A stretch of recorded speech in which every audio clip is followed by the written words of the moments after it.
ਸਤਨਾਮ ਸ੍ਰੀ ਵਾਹਿਗੁਰੂ ਸਾਹਿਬ ਜੀ। ਊਚ ਬਰਨ ਕੇ ਘਰ ਕੋ ਨੀਚ ਬਰਨ ਜੋ ਜਾਏ, ਵਹ ਅਭਿਆਗਤ ਗੁਰ ਉਸੇ ਕਿਆ ਬਾਲਕ ਬਿਰਧਾਏ। ਊਚ ਬਰਨ ਕੇ ਘਰ ਕੋ। ਵਾਹਿਗੁਰੂ ਜੀ ਕਾ ਖਾਲਸਾ, ਵਾਹਿਗੁਰੂ ਜੀ ਕੀ ਫਤਿਹ। ਚਾਣਕੇ ਰਿਸ਼ੀ ਜੀ ਮਹਿਮਾਨ ਆਵੇ, ਮਹਿਮਾਨ ਨਵਾਜੀ ਕਰਨ ਦਾ ਢੰਗ ਦੱਸਣ ਡਿਆ। ਇਹ ਘਰ ਕੋਈ ਆਵੇ ਤਾਂ ਉਹਦੀ ਇੱਜ਼ਤ ਮਾਣ ਕਿਵੇਂ ਕਰਨਾ, ਕਿਵੇਂ ਮਹਿਮਾਨ ਨਵਾਜੀ ਕਰਨੀ ਹੈ। ਸੋ ਆਓ ਪੜ੍ਹੀਏ। ਊਚ ਬਰਨ ਕੇ ਘਰ ਕੋ। ਉੱਚੀ ਊਚ ਵਰਨ, ਉੱਚੀ ਜਾਤੀ ਵਾਲੇ, ਉੱਚੇ ਵਰਨ ਵਾਲੇ, ਉੱਚੀ ਜਾਤੀ ਵਾਲੇ। ਉੱਚੀ ਜਾਤੀ ਵਾਲੇ ਦੇ ਘਰ ਜੇਕਰ ਕੋਈ ਕਹਿੰਦੇ ਨੀਚ ਵਰਨ ਜੋ ਜਾਏ। ਜੇਕਰ, ਹਾਂਜੀ, ਜੋ ਦਾ ਅਰਥ ਵੀ ਜਿਹੜਾ ਜਾਂ ਜੇਕਰ। ਜੇਕਰ ਕੋਈ ਨੀਵੀਂ ਜਾਤੀ ਵਾਲਾ ਮਨੁੱਖ ਜਾਂਦਾ ਹੈ, ਵਹ ਅਭਿਆਗਤ ਗੁਰ ਉਸੇ। ਉਹ ਉਸ ਉੱਚੀ ਕੁਲ ਵਾਲੇ ਦਾ ਅਭਿਆਗਤ ਕਈਏ ਮਹਿਮਾਨ ਆ, ਪਰਾਉਣਾ ਆ, ਭਿਖਿਆ ਮੰਗਣ ਵਾਲਾ, ਸਾਧੂ, ਜੋ ਵੀ। ਅਭਿਆਗਤ ਦੇ ਕਈ ਅਰਥ ਬਣਦੇ। ਉਹ ਮੁਸਾਫਰ ਅਸਲ ਵਿੱਚ ਪੂਜਨੀਕ ਹੈ। ਠੀਕ ਹੈ ਜੀ। ਕਿਵੇਂ ਕਹਿੰਦੇ ਕਿਆ ਬਾਲਕ ਬਿਰਦਾਏ। ਭਾਵੇਂ ਉਹ ਬੱਚਾ ਹੋਵੇ ਜਾਂ ਬਜ਼ੁਰਗ, ਘਰ ਆਏ ਹਰੇਕ ਮਹਿਮਾਨ ਦਾ ਆਦਰ ਮਾਣ ਕਰਨਾ ਚਾਹੀਦਾ ਵਾ। ਉਹ ਅੰਨ ਜਲ ਭੋਜਨ ਪ੍ਰਸ਼ਾਦੇ ਕਰਕੇ ਪੂਜਣੇ ਯੋਗ ਆ, ਉਹਦੀ ਸੇਵਾ ਕਰਨੀ ਯੋਗ ਆ। ਊਚ ਵਰਨ ਕੇ ਘਰ ਕੋ। ਵੀ ਕਿਸੇ ਉੱਚੇ ਵਰਨ ਵਾਲੇ ਦੇ ਘਰ ਵਿੱਚ ਕਹੀਏ ਕੋਈ ਨੀਚ ਵਰਨ ਜੋ ਜਾਏ। ਜੇ ਨੀਚੇ ਵਰਨ ਦਾ, ਨੀਵੇਂ ਵਰਨ ਦਾ, ਜਾਤੀ ਦਾ ਜੇ ਜੋ ਕਹੀਏ ਜੇਕਰ ਚਲਿਆ ਜਾਏ ਨਾ, ਵੈ ਅਭਿਆਗਤ ਗੁਰੂ ਸੀ। ਉਹ ਉਸ ਉੱਚੀ ਜਾਤੀ ਵਾਲੇ ਗ੍ਰਹਿਸਤੀ ਦਾ, ਬੰਦੇ ਦਾ ਅਭਿਆਗਤ ਆ, ਗੁਰੂ ਹੈ, ਮਹਿਮਾਨ ਪਰਾਉਣਾ ਹੀ ਆ। ਭਾਵੇਂ ਉਹ ਹਿਰਦੇ ਦੀ ਇੱਛਾ ਨਾਲ ਆਇਆ, ਜਿੱਦਾਂ ਵੀ ਆਇਆ। ਉਹ ਕਿਆ ਬਾਲਕ ਬਿਰਧਾਏ। ਕਿਆ ਪਾਠ ਕੱਕਾ ਪਾਉਣਾ ਜਈਆ ਕਰਨਾ। ਵੀ ਕੀ ਆ, ਭਾਵੇਂ ਉਹ ਬਾਲਕ ਬੱਚਾ ਹੋਵੇ ਜਾਂ ਬਿਰਧਾਏ ਬੁੱਢਾ ਹੋਵੇ, ਉਹਦੀ ਸੇਵਾ ਕਰੇ। ਇਹ ਨਾ ਫਿਰ ਨੀਵੀਂ ਜਾਤੀ ਵਾਲਾ ਆ ਗਿਆ ਤੇ ਨਠਾ ਦੇ। ਮਤਲਬ ਜੋ ਵੀ ਘਰ ਆ ਗਿਆ ਉਹ ਆਪਣਾ ਮਹਿਮਾਨ ਆ, ਉਹਦੀ ਸੇਵਾ ਕਰਨੀ ਚਾਹੀਦੀ ਹੈ। ਸਤ ਦੋਹਰਾ ਸਤਰ ਮਨ ਮ੍ਰਿਤ ਚੰਡਾਲ ਅਰ।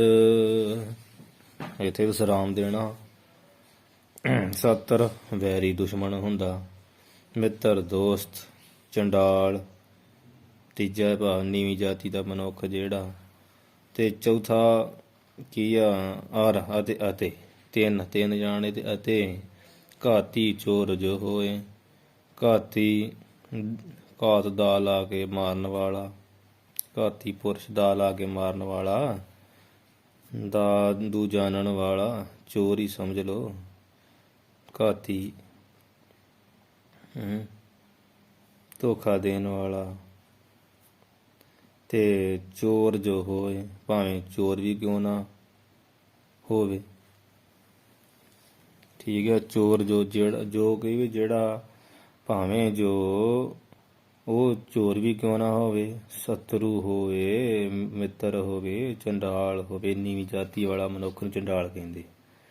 ਘਾਤੀ ਦਾ ਘਾਹ ਵਾਲਾ, ਜਾਂ ਵੀ ਜੋ ਕਹੀ ਵੀ ਜੇਕਰ ਚੋਰ ਵੀ ਹੋਵੇ, ਉਹਦਾ ਕਈ ਅਰਥ ਹੋਵੇ। ਆ ਜਾਵੇ ਤੁਹਾਡੇ ਘਰ, ਜੋ ਆਵੇ ਬਲ ਬੈਸ ਪਰ।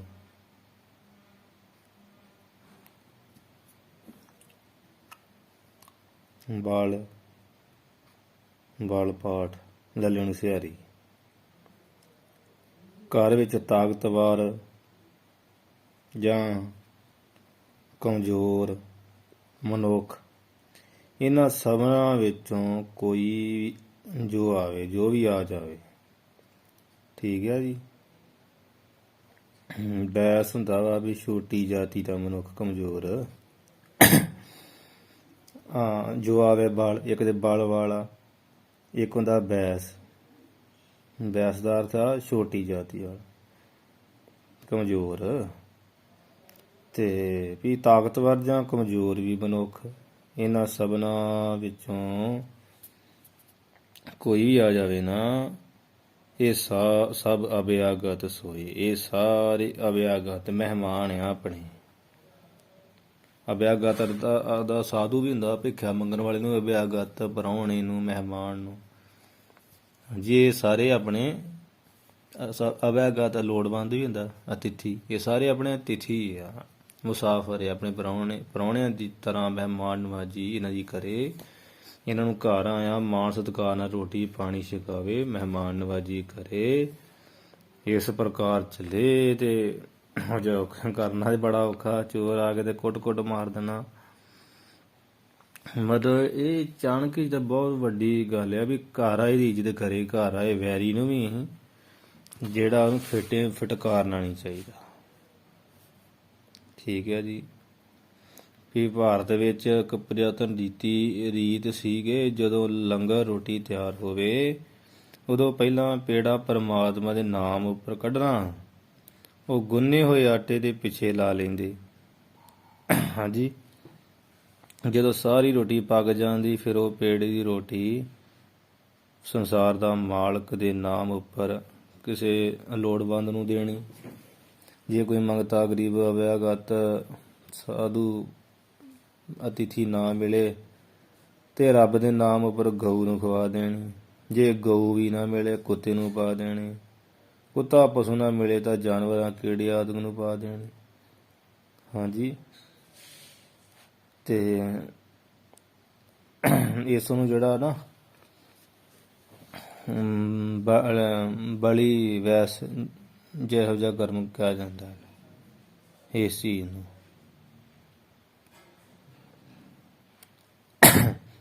ਅੱਗੇ ਆਉਣਾ ਹੀ ਹੈ ਨਾ ਉਹਨੇ। ਪੜ੍ਹਿਆ ਨਾ ਆਪਾਂ, ਜੋ ਆਵੇ ਬਲ ਵੈਸ, ਹਨਾ। ਇਹਨੂੰ ਬਲੀ ਵੈਸ ਇਹਨੂੰ ਕਿਹਾ ਜਾਂਦਾ, ਇਹ ਕਰਮ ਨੂੰ ਬਲੀ ਵੈਸ ਕਿਹਾ ਜਾਂਦਾ। ਤੇ ਉਂਝ ਵੈਸ ਦਾ ਅਰਥ ਹੁੰਦਾ ਵੀ ਛੋਟੀ ਉਮਰ, ਖੱਤਰੀ, ਬ੍ਰਾਹਮਣ, ਸੂਦ, ਵੈਸ। ਹਾਂਜੀ, ਉਹਨੂੰ ਵੀ ਵੈਸ ਵੀ ਕਿਹਾ ਜਾਂਦਾ, ਛੋਟੀ ਜਾਤੀ ਦੇ ਮਨੁੱਖ ਨੂੰ ਵੀ। ਸੋ ਸਭ ਅਭਿਆਗਤ ਸੋਏ, ਮਤਲਬ ਇਹਨਾਂ ਨੂੰ ਸਾਧੂ ਸਮਝਣਾ ਚਾਹੀਦਾ। ਭਾਵ ਕੋਈ ਵੀ ਘਰ ਵਿੱਚ ਆਵੇ ਉਹਦੀ ਰੋਟੀ ਪਾਣੀ ਅੰਨ ਨਾਲ ਸੇਵਾ ਕਰੇ, ਕਿਉਂਕਿ ਅੰਨ ਦੀ ਸੇਵਾ ਬਹੁਤ ਉੱਤਮ ਮੰਨੀ ਹੈ। ਅੰਨ ਪਾਵਣੀ ਭਗਤ ਨਹੀਂ ਉਪਜੀ, ਭੂਖੇ ਦਾਨ ਨਾ ਦੀਨਾ। ਸਾਰੰਗ ਰਾਗ ਵਿੱਚ ਪਰਮਾਨੰਦ ਭਗਤ ਮਹਾਰਾਜ ਕਹਿੰਦੇ ਸੌਖਾ ਜਿਹਾ ਤੁਹਾਨੂੰ ਦਾ ਸਿੱਧਾ ਅਰਥ ਸਾਹਿਬ ਵੀ ਸਤਰ ਮਿੱਤਰ, ਭੀਸ਼ ਵੈਰੀ, ਮਿੱਤਰ ਚੰਡਾਲ ਦਾ ਘਾਵ ਲੱਗ ਤੁਹਾਨੂੰ ਮਾਰਨ ਵਾਲਾ, ਚੋਰ ਵੀ ਹੋਵੇ ਭਾਵੇਂ, ਫਿਰ ਜੋ ਆਵੇ ਬਲ ਵਾਲਾ ਆ ਜੇ, ਬੈਸ ਕਹੀਏ ਕਮਜ਼ੋਰ ਪੁਰਸ਼ ਵੀ ਆ ਜੇ। ਹਾਂਜੀ, ਸਭ ਅਭਿਆਗਤ ਸਾਰੇ ਨਾ ਤੁਹਾਡੇ ਮਹਿਮਾਨ ਹੀ ਆ। ਜਦੋਂ ਤੁਹਾਡੇ ਘਰ ਆ ਗਏ, ਕਹਿੰਦੇ ਉਹਦੀ ਸੇਵਾ ਕਰਨੀ ਚਾਹੀਦੀ, ਅੰਨ ਜਲ ਨਾਲ ਉਹਦਾ ਮਾਣ ਸਤਿਕਾਰ ਆਵੇ। ਮੁੱਕ ਦੀ ਗੱਲ ਆ, ਕਿੰਨਾ ਵੀ ਤੁਹਾਡਾ ਵੈਰੀ ਉਹਨੂੰ ਘਰ ਆਏ ਉਹਦੀ ਲਾਫਾ ਨਾ ਕਰੋ। ਅਸਲ ਵਿੱਚ ਇਹ ਗੱਲ ਆ। ਨਹੀਂ ਤਾਂ ਕਈ ਨੂੰ ਆਦਤ ਹੁੰਦੀ ਆ, ਹੁਣ ਸਾਡੇ ਘਰ ਕੇ ਲੈਣ ਨਿਕਲ ਜਾ ਸਾਡੇ ਘਰੋਂ। ਇਹ ਕਰਤੂਤ ਨਹੀਂ ਚੰਗੀ। ਮਤਲਬ ਘਰ ਆਏ ਨੂੰ ਕੋਈ ਵੀ ਆ ਆਪਣਾ ਪਰਾਇਆ ਬਗਾਨਾ, ਉਹਦਾ ਸਤਿਭਾਅ ਕਰੋ ਭਾਈ, ਉਹਦਾ ਸਤਿਕਾਰ ਕਰੋ, ਉਹਨੂੰ ਨਿਵਾਜੋ। ਜਿਵੇਂ ਜੇ ਤੁਸੀਂ ਆਖੋ ਵੀ ਇੱਦਾਂ ਨਹੀਂ ਹੁੰਦਾ, ਤੇ ਹੁਣ ਗੁਰੂ ਘਰ ਵੇਖ ਲਓ, ਸਾਰੇ ਨਿਵਾਜਣ ਡਿਆ ਜੀ। ਚੋਰ ਆ ਜੇ, ਯਾਰ ਆ ਜੇ, ਠੱਗ ਆ ਜੇ, ਜੋ ਚੰਗਿਆਂ ਗੁਰਮੁਖਾਂ ਨੂੰ ਮਿਲ ਲਿਆ ਉਹੀ ਸਾਰੇ ਚੋਰ ਯਾਰ ਠੱਗ ਵੀ ਖਾ ਕੇ ਜਾਂਦੇ ਉੱਥੋਂ। ਇਸ ਪ੍ਰਕਾਰ ਜਿਹੜਾ ਨਾ ਗੁਰੂ ਘਰ ਦੀ ਜਿਵੇਂ ਦੈਤ ਗੁਰੂ ਕਹਿੰਦੇ ਸਾਡਾ ਸਿੱਖ ਵੀ ਐਸਾ ਹੀ ਹੋਵੇ। ਤੇ ਚਾਣਕ ਰਿਸ਼ੀ ਦਾ ਵੀ ਬੜਾ ਸੋਹਣਾ ਉਪਦੇਸ਼ ਆ, ਭਜਾ ਹੀ ਨਾ ਦਵੇ, ਇਹ ਕਹਿਣ ਦਾ ਮਤਲਬ ਆ।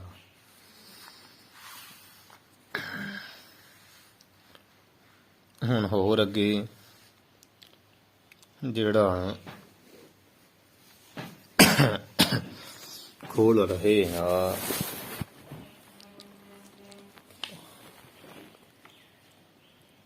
ਤੁਹਾਨੂੰ ਦੱਸ ਦਿੱਤਾ ਨਾ ਸਾਰਾ। ਜੇ ਬਾਲ ਬੈਸ ਪਾਠ ਕਰਨਾ ਹੈ ਨਾ ਇਕੱਠਾ, ਇਹਦਾ ਅਰਥ ਕਰਨਾ, ਤੇ ਬਾਲ ਬੈਸ ਉਦੋਂ ਤੁਹਾਨੂੰ ਦੱਸਿਆ ਕੀ ਕਹਿੰਦੇ। ਬਾਲ ਬੈਸ ਤੇ ਗ੍ਰੰਥ ਵਿੱਚ ਲਿਖਿਆ ਬਾਬਾ ਲੱਲੇ ਸ਼ਾਰੀ ਤੇ ਬਾਲ ਬੈਸ, ਉੱਦਾਂ ਨੂੰ ਬਲੀ ਵੈਸ ਕਿਹਾ ਕਰਮ ਕਿਹਾ ਜਾਂਦਾ। ਤੇ ਉਹੋ ਹੀ ਹੈ ਜਿਹੜਾ ਦੱਸਿਆ ਵੀ ਆਟੇ ਦਾ ਪੇੜਾ ਕੱਢ ਲੈਣਾ, ਆਟੇ ਦੇ ਪਿੱਛੇ ਲਾ ਲੈਣਾ ਗੁੰਨੇ ਹੋਏ ਦੇ, ਫਿਰ ਭੋਜਨ ਪ੍ਰਸ਼ਾਦਾ ਪਕਾ ਕੇ ਲੋੜਵੰਦ ਨੂੰ, ਜਾਨਵਰ ਨੂੰ, ਕਿਸੇ ਨੂੰ ਜ਼ਰੂਰ ਪਾਵੇ ਰੱਬ ਦੇ ਨਾਂ 'ਤੇ। ਠੀਕ ਹੈ ਜੀ, ਇਹ ਕਹਿਣ ਦਾ ਮਤਲਬ ਆ।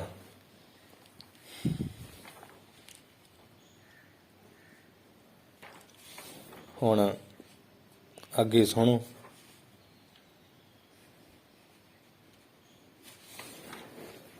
ਹੁਣ ਕਹਿ ਰਹੇ ਆ ਇਹ ਜਿਹੜਾ ਦੋਹਰਾ ਨਾ ਕਈ ਥਾਵਾਂ ਤੇ ਹੈ ਨਹੀਂ ਗਾ, ਜਿਹੜਾ ਵੀ ਪੰਜ ਹਾਥ ਸਕਤੀ ਤਜੇ, ਪੰਜ ਹਾਥ ਸਕਤੀ ਤਜੇ। ਸਕਤੀ ਕਿਹਨੂੰ ਕਿਹਾ ਜਾਂਦਾ? ਗੱਡੀ ਨੂੰ, ਬੈਲ ਗੱਡੀ ਨੂੰ। ਚਾਣਕ ਰਿਸ਼ੀ ਕਹਿੰਦੇ ਜਿਹੜੀ ਬੈਲ ਗੱਡੀ ਤੋਂ 5 ਹੱਥ ਦੂਰ ਚਲਿਆ ਜਾਵੇ। ਹਾਂਜੀ, 5 ਹੱਥ ਹੁੰਦਾ ਵੀ 7.5 ਫੁੱਟ। 5 ਹੱਥ ਨੂੰ ਕਿਹਾ, 5 ਹੱਥ ਨੂੰ ਕਿੰਨੇ ਨੂੰ ਕਿਹਾ ਜਾਂਦਾ? 7.5 ਫੁੱਟ ਨੂੰ। ਮਤਲਬ 7.5 ਫੁੱਟ ਬੈਲ ਗੱਡੀ ਤੋਂ ਦੂਰ ਚਲਿਆ ਜਾਵੇ ਮਨੁੱਖ। ਅਸਵ ਤਜੇ ਖਟ ਚਾਰ, ਤਜੇ ਦਾ ਅਰਥ ਹੁੰਦਾ ਵਾ ਛੱਡਣਾ। 5 ਹੱਥ ਗੱਡੀ ਨੂੰ ਛੱਡੇ, ਭਾ ਦੂਰ ਫਾਸਲਾ ਦੇ ਕੇ ਛੱਡੇ। ਤੇ ਅਸਵ ਤਜੇ ਖਟ ਚਾਰ, ਘੋੜੇ ਤੋਂ 15 ਫੁੱਟ ਪਿੱਛੇ ਰਹੇ ਹਮੇਸ਼ਾ ਹੀ। ਠੀਕ ਹੈ ਜੀ, ਛੱਡ ਦੇਵੇ ਘੋੜੇ ਨੂੰ। ਘੋੜੇ ਦਾ ਜਿਹੜਾ ਦੂਰ ਪੁਣਾ ਨਾ ਉਹ ਤੋਂ ਖਟ ਚਾਰ, ਮਤਲਬ ਜਿਹੜਾ 10 ਹੱਥ ਬਣਦੇ ਆ, 10 ਹੱਥ ਦਾ ਬਣਦਾ ਵਾ। ਖਟ ਹੁੰਦਾ 6 ਤੇ 4 ਦੇ 4, 10 ਹੱਥ ਤੇ 10 8 ਦਾ ਫੁੱਟ ਬਣਨੇ 15। 15 ਫੁੱਟ ਘੋੜੇ ਤੋਂ ਪਿੱਛੇ ਰਹੇ ਛੱਡ ਕੇ। ਗਜ ਕੋ ਹਾਥ ਸਹੰਸ ਤਜ, ਗਜ ਨਾਮ ਹਾਥੀ ਦਾ, ਸਹੰਸ ਨਾਮ 1000 ਦਾ। ਹਾਥੀ ਤੋਂ 1000 ਹੱਥ ਪਿੱਛੇ ਰਹੇ। ਇਹ ਰਾਜਨੀਤੀ ਦੱਸਣ ਡੇ ਆ ਬੜੀ ਸੋਹਣੀ। ਕਹਿੰਦੇ ਵੀ ਹਾਥੀ ਨੂੰ 10 ਸਹੰਸ 1000 ਹੱਥ ਛੱਡੇ, ਛੱਡ ਕੇ ਪਿੱਛੇ ਰਵੇ। ਦੁਰਜਨ ਦੇਸ ਵਿਸਾਰ, ਖੁਲਾਸਾ ਕਰਨਾ ਦੇਸ਼ ਅਸਲ ਵਿੱਚ। ਕਹਿੰਦੇ ਜਿਹੜਾ ਦੁਰਜਨ ਮਨੁੱਖ ਆ, ਭੈੜਾ ਮਨੁੱਖ ਆ, ਸਾਕਤ ਆ ਨਾ ਰੱਬ ਤੋਂ ਟੁੱਟਿਆ ਹੋਇਆ, ਉਹ ਭੈੜੇ ਮਨੁੱਖ ਦੇ ਤਾਂ ਜਿਹੜਾ ਦੇਸ਼ ਆ ਉਹਨੂੰ ਹੀ ਛੱਡ ਦੇਵੇ, ਉਹਨੂੰ ਉਹਦੇ ਦੇਸ਼ ਨੂੰ ਹੀ ਭੁੱਲ ਜਾਵੇ, ਤਾਂ ਕਿ ਕਿਸੇ ਤਰ੍ਹਾਂ ਕਲੰਕ ਨਾ ਲੱਗੇ। ਖੋਟੇ ਪੁਰਸ਼ ਤੋਂ ਭੈੜੇ ਮਨੁੱਖ, ਸਾਕ ਜਿਹੜਾ ਰੱਬ ਤੋਂ ਟੁੱਟਿਆ ਤੇ ਭੈੜਾ ਹੈ ਨਾ, ਦੁਰਜਨ ਖੋਟਾ ਜਾਣੇ, ਖੋਟਾ ਮਨੁੱਖ। ਕਹਿੰਦੇ ਉਹਦੇ ਤੋਂ ਤੇ ਉਹਦਾ ਤੇ ਦੇਸ਼ ਹੀ ਛੱਡ ਕੇ ਤੁਹਾਨੂੰ ਭੁੱਲ ਵਿਸਾਰ ਗਈ, ਭੁੱਲ ਹੀ ਜਾਵੇ। ਕਬੀਰ ਸਾਕਤ ਸੰਗ ਨਾ ਕੀਜੀਏ, ਦੂਰ ਰਹਿ ਜਾਈਏ ਭਾਗ, ਬਾਸਨ ਕਾਰੋ ਪਰਸੀਏ ਤਾਂ ਕਛ ਲੱਗ ਗਿਆ ਤਾਂ, ਦੂਰ ਹੀ ਰਹੋ ਭਾਜੀ। ਠੀਕ ਨਹੀਂ? ਗੱਡੀ ਦੀ ਮਾਰ ਹੀ ਬੜੀ ਤਗੜੀ ਤੇ ਘੋੜੇ ਦੀ ਲਾਤ ਦੀ ਮਾਰ ਹੀ ਬੜੀ ਤਗੜੀ। ਹਾਥੀ ਜਿਹੜਾ ਦੇ ਵਾਸਿਆ ਠੀਕ ਹੈ, ਜਿਹੜਾ ਕਿਤੇ ਜੰਗਲ ਹੀ ਹੈ ਨਾ, ਜਿਹੜਾ ਕੰਟਰੋਲ ਨਹੀਂ ਹੁੰਦਾ, ਉਹ ਤਾਂ ਤੇ 1000 ਹੱਥ ਪਿੱਛੇ ਰਹਿਣਾ ਚਾਹੀਦਾ, ਨਹੀਂ ਤਾਂ ਪਿੱਛੇ ਲੱਗ ਜੇ, ਖਹਿੜਾ ਨਹੀਂ ਛੱਡਦਾ, ਇਹੋ ਜਿਹਾ ਹੁੰਦਾ। ਇੱਥੇ ਅਸਲ ਦੋਹਰਾ ਤੇ ਇਹੀ ਆ, ਤੇ ਕਈ ਲਿਖਤਾਂ ਵਿੱਚ ਇੱਥੇ ਜਿਹੜਾ ਦੋਹਰਾ ਦਿੱਤਾ ਗਿਆ ਦੂਜਾ ਵਾ, ਉਹ ਵੀ ਆਪਾਂ ਕਰ ਲੈਨੇ। ਉਹ ਇਹ ਆ, ਲੱਛਣ ਨ੍ਰਿਪ ਚਾਕਰਨ ਕੇ। ਨ੍ਰਿਪ ਕਹੀਏ ਰਾਜੇ ਦੇ, ਨ੍ਰਿਪ ਚਾਕਰਨ ਕੇ, ਰਾਜਾ ਤੇ ਰਾਜੇ ਦੇ ਚਾਕਰ ਕੇ ਸੇਵਕਾਂ ਦੇ ਜਿਹੜੇ ਲੱਛਣ ਆ, ਚਿੰਨ੍ਹ ਨਿਸ਼ਾਨੀਆਂ ਹਨ। ਔਰ ਨ੍ਰਿਪ ਕੋ ਅਧਿਕਾਰ, ਅਤੇ ਰਾਜੇ ਦਾ ਜੋ, ਨ੍ਰਿਪ ਕੋ ਕਹੀਏ ਰਾਜੇ ਦਾ ਜੋ ਅਧਿਕਾਰ ਆ, ਹਾਂਜੀ, ਜੋ ਰਾਜੇ ਦਾ ਅਧਿਕਾਰ ਆ ਉਹ ਦੱਸਣ ਦੇ। ਜਿਉ ਰਾਜਾ ਕੇ ਰਾਜ ਧਨ, ਜਿਉ ਰਾਜਾ ਕੇ ਰਾਜ ਧਨ ਲਿਖਿਆ ਪਾਠ ਉਸ ਵਿੱਚ ਬਣਦਾ ਵਾ, ਜਿਉ ਰਾਜਾ ਕੋ ਰਾਜ ਧਨ। ਜਿਵੇਂ ਕਹਿੰਦੇ ਰਾਜੇ ਦੇ ਰਾਜ ਭਾਗ ਅਤੇ ਜਿਹੜੇ ਰਾਜੇ ਦਾ, ਰਾਜਾ ਕੋ ਰਾਜ, ਜਿਹੜਾ ਰਾਜੇ ਦਾ ਰਾਜ ਆ, ਹਾਂਜੀ, ਰਾਜ ਭਾਗ ਤੇ ਧਨ ਦੌਲਤ ਆ। ਬ੍ਰਿਧ ਹੋਏ ਭੰਡਾਰ, ਭੰਡਾਰ ਕਈ ਖਜ਼ਾਨੇ ਬਹੁਤ, ਜਿਹੜੇ ਭੰਡਾਰ ਖਜ਼ਾਨੇ ਬਹੁਤ ਵਾਧੀ ਦੇ ਸਹਿਤ ਹੋਏ ਹੋ ਜਾਣਗੇ। ਇਹ ਸਭ ਸਿੱਖਿਆ ਵੀ ਦੇਵਾਂਗਾ, ਠੀਕ ਹੈ ਨਹੀਂ, ਕਹਿੰਦੇ ਹੁਣ ਉਹ ਸਿੱਖਿਆ ਦੇਵਾਂਗਾ। ਅਰਥਾਤ ਚਾਣ ਕੇ ਮੁਨੀ ਕਥਨ ਕਰਦੇ ਆ ਕਿ ਰਾਜਿਆਂ ਤੇ ਉਹਨਾਂ ਦੇ ਸੇਵਕਾਂ ਦੇ ਚੰਗੇ ਮੰਦੇ ਲੱਛਣ। ਫਿਰ ਰਾਜੇ ਦਾ ਜੋ ਅਧਿਕਾਰ ਆ ਉਸ ਬਾਰੇ ਕੁਝ ਲਿਖਿਆ ਆ ਵਾ, ਤੇ ਕੁਝ ਕੁ ਅੱਗੇ ਕਥਨ ਕਰ ਲੱਗਾ ਹੁਣ ਮੈਂ। ਇਹ ਦੋਹਰਾ ਜਿਹੜਾ ਨਾ 17ਵਾਂ, ਹਾਂਜੀ, ਇਹ ਕਈ ਉੱਥੇ ਤੇ ਉਹ ਆ ਜਿਹੜਾ ਆਪਾਂ ਦੱਸਿਆ ਵੀ 5 ਹਾਥ ਸਕਤੀ ਤਜੇ ਅਸਵ ਤਜੇ ਖਟਚਾਰ, ਤੇ ਖੋਟੇ ਪੁਰਸ਼ ਦੀ ਸੰਗਤ ਛੱਡਣ ਲਈ ਕਹਿਣ ਦੇ। ਕਈਆਂ 'ਚ ਇਹ ਵਾ ਵੀ ਲੱਛਣ ਨ੍ਰਿਪ ਚਾਕਰਨ ਕੇ ਔਰ ਨ੍ਰਿਪ ਕੋ ਅਧਿਕਾਰ, ਵੀ ਰਾਜੇ ਦਾ ਕੀ ਅਧਿਕਾਰ ਆ ਤੇ ਰਾਜੇ ਦੇ ਚਾਕਰਨ ਸੇਵਕਾਂ ਦੇ ਜਿਹੜੇ ਲੱਛਣ ਦੱਸਾਂਗੇ। ਜਿਉਂ ਰਾਜਾ ਕੋ ਰਾਜ ਧਨ, ਫਿਰ ਕਹਿੰਦੇ ਜਿਵੇਂ ਰਾਜੇ ਦਾ ਰਾਜ ਭਾਗ ਤੇ ਧਨ। ਬ੍ਰਿਧ ਹੋਏ ਭੰਡਾਰ, ਵੀ ਭੰਡਾਰ ਖਜ਼ਾਨਾ ਜਿਹੜਾ ਬਹੁਤ ਬ੍ਰਿਧ ਵੱਧ ਜਾਵੇ, ਵਧੀਕੀ ਵਿੱਚ ਹੋਏ ਜਾਵੇ। ਕਹਿੰਦੇ ਉਹ ਹੁਣ ਮੈਂ ਤੁਹਾਨੂੰ ਕੁਝ ਦੱਸ ਦਿੱਤਾ ਵਾ ਤੇ ਕੁਝ ਖੋਲ ਕੇ ਅੱਗੇ ਜਿਹੜਾ ਦੱਸ ਰਿਹਾ ਹਾਂ। ਰਾਜੇ ਦੀ ਕਿਵੇਂ ਜਿਹੜੀ ਆ ਉਹ ਵਡਿਆਈ ਹੋਣੀ ਆ, ਕਿਵੇਂ ਦਾ ਵਾਧਾ ਹੋਣਾ ਹੈ, ਸੁਣੋ ਵੀ। ਦੱਸਣ ਲੱਗੇ ਵੀ ਰਾਜੇ ਦਾ ਜਿਹੜਾ ਧਾਰਮਿਕ ਰਾਜ ਗੁਰੂ ਆ, ਜਿਹੜਾ ਰਾਜੇ ਦਾ ਗੁਰੂ ਹੁੰਦਾ ਨਾ, ਧਾਰਮਿਕ ਆਗੂ, ਉਹ ਕਿਹੋ ਜਿਹਾ ਹੋਣਾ ਚਾਹੀਦਾ। ਪਹਿਲਾਂ ਤੇ ਇਹ ਦੱਸਣ ਲੱਗੇ, ਸੁਣੋ। ਤਪ ਵੇਦ ਵੇਦਾਂਤ ਜਪ, ਜਿਹੜਾ ਵੇਦਾਂਤ ਪਾਠ ਆ, ਹਾਂਜੀ, ਉਹਦਾ ਆਪਣਾ ਉੱਥੇ ਪਾਠ ਅੰਦਰ ਭੇਦ ਹੈ। ਵੇਦਾਂਤ ਦੀ ਥਾਂ ਪਾਠ ਵੇਦਾਂਗ ਵੀ ਹੈ, ਤੇ ਵੇਦਾਂਗ ਦਾ ਅਰਥ ਹੁੰਦਾ ਵਾ ਵੀ ਜੇ ਵੇਦ ਆਂਗ ਭਾਵੇਂ ਵੇਦਾਂ ਦੇ ਅੰਗ, ਉਹ ਕੀ ਆ, ਵੇਦਾਂ ਦੇ 6 ਅੰਗ, ਠੀਕ ਹੈ ਜੀ। ਸਿੱਖਿਆ, ਕਲਪ, ਵਿਆਕਰਨ, ਜੋਤਿਸ਼, ਛੰਦ, ਨਰੁਕਤ, ਇਹ ਵੇਦਾਂ ਦੇ 6 ਅੰਗ ਆ। ਵੀ ਪਹਿਲਾਂ ਤੇ ਤੁਹਾਨੂੰ ਇਹ ਦੱਸਦਾ ਕਿ ਪਾਠ ਦਾ ਇਹ ਆ, ਤਪ ਵੇਦ ਵੇਦਾਂਤ ਜਪ।